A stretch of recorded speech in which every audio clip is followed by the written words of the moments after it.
என்னை ஆட்கொண்டவரும் நான் சேவிக்கிறோருமான ஆண்டவராகிய இயேசு கிறிஸ்துவின் நாமத்தினாலே அன்பினல் வாழ்த்துக்கள். கிறிஸ்து இயேசுவுக்குள் மிகவும் பிரியமான அன்பு சகோதர சகோதரிகளே, நாளாகமத்தின் முதல் புத்தகத்தில் 11வது அதிகாரத்தில் 7வது வசனத்தில் தாவீது அந்த கோட்டையிலே வாசம் பண்ணினபடியால் அது தாவீதின் நகரம் எனப்பட்டது. சற்று நிதானித்து பாருங்கள்.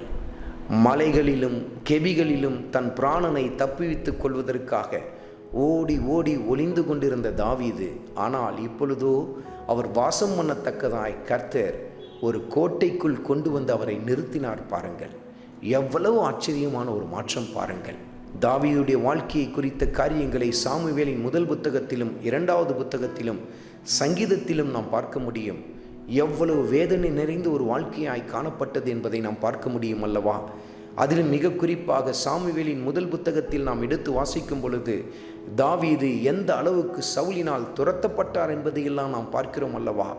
தன் பிராணனை தப்புவித்துக் கொள்வதற்காகவே அந்த மனிதன் ஓடி ஓடி ஒளிந்து கொண்டிருந்தார். வனாந்தரத்தில் தன்னுடைய வாழ்க்கையை நடத்தி கொண்டிருந்தார். ஆனால் எவ்வளவு பெரிய மாற்றம் பாருங்கள்.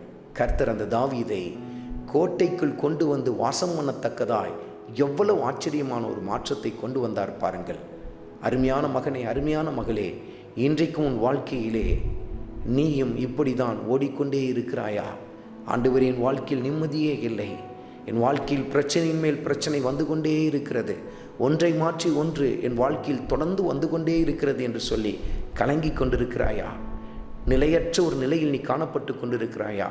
கர்த்தர் உனக்காக ஆச்சரியமான மாற்றத்தை கொண்டு வருவார் என்பதை மறந்து போய்விடாதே. ஆண்டவர் இயேசு கிறிஸ்துவை மிக உறுதியாய் மிக உத்தமமாய் பின்பற்றி தொடர்ந்து ஓடிக்கொண்டே இரு. கர்த்தர் உன் வாழ்க்கையிலே ஆச்சரியமான மாற்றத்தை கொண்டு வருவார். ஆண்டவராகிய இயேசு கிறிஸ்துவின் கிருபை உங்கள் அனைவரோடும் கூட இருப்பதாக. ஆமென்.